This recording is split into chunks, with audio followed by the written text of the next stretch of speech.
Now, Peter Dutton has warned John Pizzuto today, gents, not to let the Victorian Liberals morph into Labor light during an interview, a podcast interview with former 3AW broadcaster Neil Mitchell. Have a listen.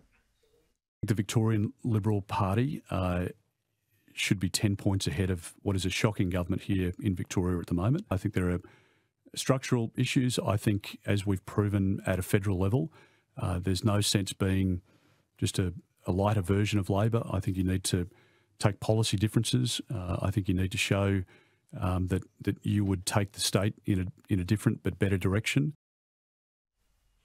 My wonderful team in Sydney have updated me. Nick, you are home. I'll come to you in a moment. Gary, pretty sage advice. The Libs in Victoria have basically been in opposition for 30 years, but for one short term in power. Do you think they're going to listen? Well, probably not, because you see the problem, Peter, is there's this dreadful snake that rolls its way through the Liberal Party right around the country, and it's called the left. They're woke, they're internationalists, they're into all this government subsidy for renewable projects, all this sort of stuff, and they're in the Liberal Party. And the head of the snake is New South Wales. So Peter Dutton, cutting off the head there, is basically sending a message, frankly, to all states, but particularly to Victoria and, frankly, also to Queensland, that if we see these sorts of shenanigans, these sort of policy, Labor-light policies coming through, if we don't actually have a clear agenda that you're going to set out and we understand your values, if you don't want to be Menzian Liberals, you're in the wrong party. That's basically the message Peter Dutton is sending out. And the trouble now is we have people who are absent the proper values, the Menzian values. They dress themselves up, Peter, as conservatives. In a centre-right party, that goes over well with the branch members, but they're actually woke lefties, and they've infiltrated the organisation right throughout Australia, with the exception of Western Australia and South Australia, where they're cleaning them out. Tasmania is getting there as well. But I got to say, the rest of the country has got big problems about these sorts of things in the organisation, running contrary to what everyday branch members want. And that's the problem. We've got to get rid of these woke lefties in Victoria and other places, and it's got to be done now. Peter Dutton is doing the right thing, and a lot of people are saying, hallelujah, he's standing up for Menzian Liberal values. Good on you. You're not wrong. Yeah, you're not wrong. My phone has literally erupted in the last few days. Nick, you're now back. You've been around the New South Wales Libs a long time. This big call to take over the division by the federal executive. Give me your take on things. It's a big call, Peter, you're right, because for really since its creation in 1944, one of the party's great strengths is that it's a federated party, that the individual states are basically joined together, but they all have control over what happens in their own state. And that works very well and has worked very well for all that time. But of course, it has weaknesses too, as we've seen. And I really think that right now, the biggest obstacle to Peter Dutton winning the next election is certainly not Anthony Albanese, who's clearly the weakest Prime Minister that I remember for a long, long time. It is really the factions in his own party whose shenanigans, whose antics, whose self-seeking behaviour has weakened the party structures, and now we end up to the point where the party structures are unable to control themselves, are unable to tie their own shoelaces in some cases. And this federal intervention was necessary, and I really hope it pulls the party together, brings some sense together and say the opposition is Labor. It is not the faction that you are not. And it takes guts, and I think this says to Australians, this is the sort of leader you're going to get with Peter Dutton. You know, quite prepared to make some tough decisions, even amongst his own. Let's go to the Blaney gold mine. I mentioned at the top of the show, there's 10 or so applications on Tanya Plibersek's desk to intervene, to use heritage laws, Aboriginal heritage laws, to shut down development. A big one is out there at the moment in South Australia. The Blaney gold mine, she's cancelled that. She's under pressure, though. Have a listen. Minister Plibersek has a lot of answers to give for the questions that are being asked by this community, who are beside themselves at the fact that this opportunity has now been lost. We will approve this mine as soon as we're elected because all the approvals have been granted.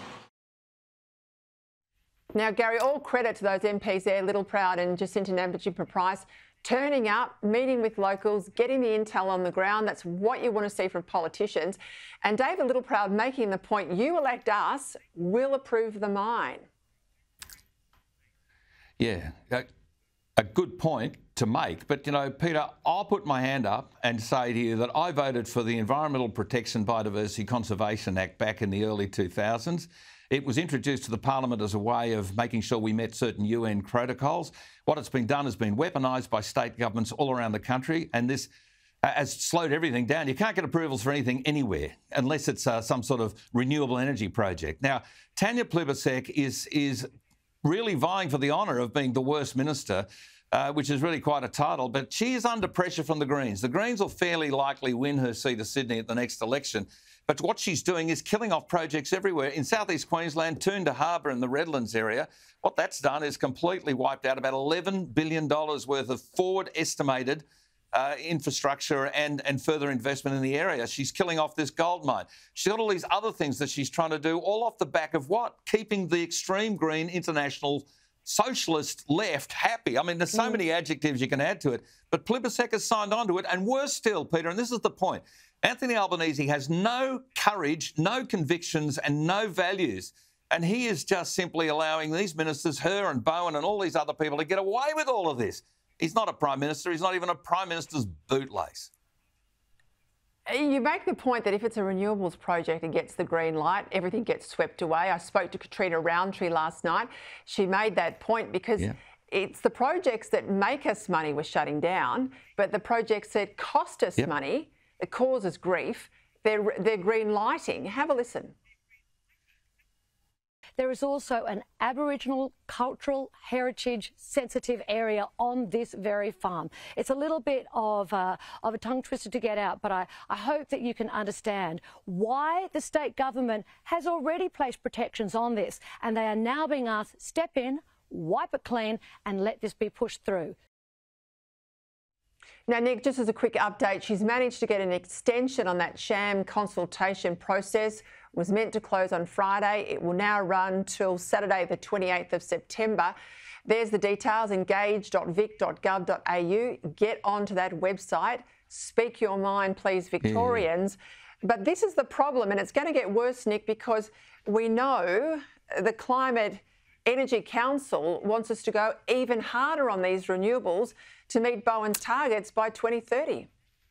It's the two-tier approval process that's really annoying people, Peter. You've got this, one rule if it's a gold mine or if it's a coal mine that Clyde Palmer wants to open up. Completely different rules if you want to stick turbines in native tropical forests in far north Queensland, which, you know, the minister approved quite recently in the Upper Burdekin district. Apple were part of that deal. They were going to buy the electricity. They pulled out because they could see the damage to koala habitat and other things that were going to be caused by this. But no, the minister approves it. Here's a minister that has, you know, great compassion for koalas, and she set up special programs to look after koalas.